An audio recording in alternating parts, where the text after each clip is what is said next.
현대인의 생명을 위협하는 대표적인 질환, 암. 현대의학의 3대 암 치료법은 외과적 수술과 항암 대비 방사선 치료. 하지만 말기암인 경우 암 완치는 고작 20%. 첨단 현대의학도 암을 불치병으로 남겨놓은 상황인데 현대의학이 풀지 못하고 있는 불치병들, 그 해법을 면역력 강화에서 찾고자 하는 시도들이 새롭게 관심을 모으고 있다. 이런 가운데 산학연 협동의 면역 연구 개발은 경쟁력 있는 결실을 연이어 내놓고 있는데 과감한 투자와 지속적인 연구로 부작용 없는 면역 치료에 도전하는 우리 의료계의 변화. 천연 생약제에서 추출한 성분으로 만든 항암 기능성 식품이 국내에서 처음으로 개발돼서 이르면 이달 안에 시판될 예정입니다. 조용호 기자가 전합니다. 항암과 암치료 부작용이나 성인병을 예방하기 위해 개발된 기능성 식품입니다. 해모힘과 해바톤으로 이름 지어진 이들 식품은 생체 손상을 막고 조혈과 면역 증진, 생체 조직의 재생을 촉진하는 기능을 발휘합니다. 이러한 효능을 입증하기 위해 쥐에게 암세포를 투여해봤습니다. 암세포가 계속 전이되는 왼쪽 쥐와는 달리 기능성 식품을 투여한 오른쪽 쥐에서는 암세포 억제 효과가 나타났습니다. 이번에 개발된 이 두 기능성 식품은 해바라기와 당귀 등 우리의 전통 한약재에서 그 성분을 추출했습니다. 생명공학과 방사선 기술로 천연생약제를 조합해 새로운 복합 물질을 만드는 방식을 썼습니다. 각각의 성분들을 분리를 해서 그것의 각각의 효능을 검증한 다음에 효능을 극대화할 수 있게 다시 그 성분들을 재구성한 겁니다. 종전의 천연생리 활성물질은 항암 효능에 한계가 있고 독성까지 강했습니다.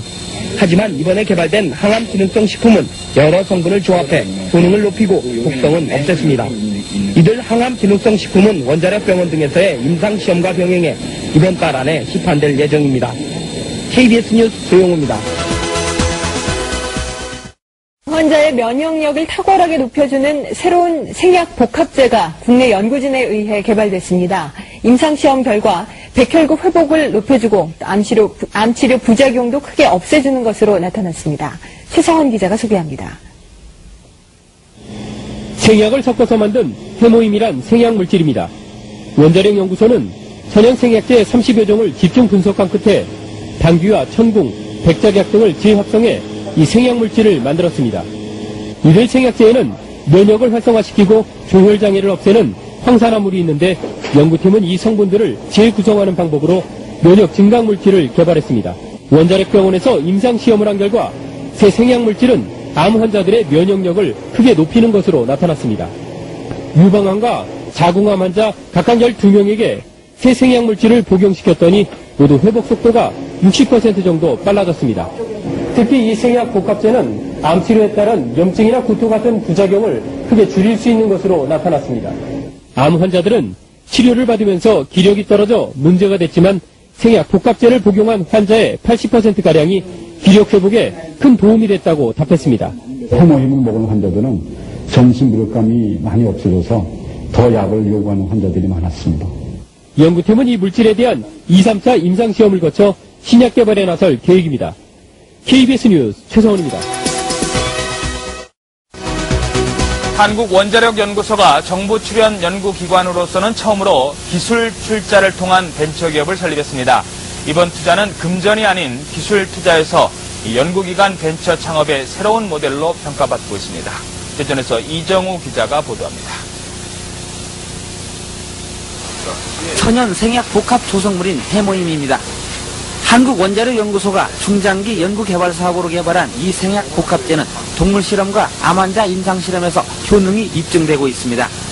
이 물질은 임상실험 결과 면역세포 회복 증진과 염증 등의 부작용 억제 효과가 뛰어나고 방사성 치료에 의한 암 발생 억제 효과도 60% 이상 높은 것으로 확인됐습니다. 암 환자 치료 시에 보조제로 활용할 수 있는 것뿐만 아니라 성인병이나 만성질환 환자들에서 면역 조혈 기능 회복에 아주 잘 활용될 수 있을 거로 생각이 됩니다.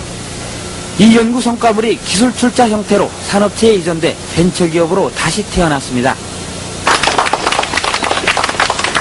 이번 기술 출자는 한국원자력연구소가 직접 벤처기업에 공동으로 참여하는 방식으로 그동안의 단순한 기술 이전과는 다릅니다. 정부 출연 연구기관의 기술 출자로 탄생한 벤처기업의 공식 출범은 연구 성과물에 대한 새로운 장을 열고 있습니다. 정부 지원만을 받는 연구소에서 탈피해 연구 성과물의 상용화, 산업화를 통해 경쟁력을 강화하고 이익금을 환수해 연구기반 확충에도 도움을 줄 수 있다는 설명입니다.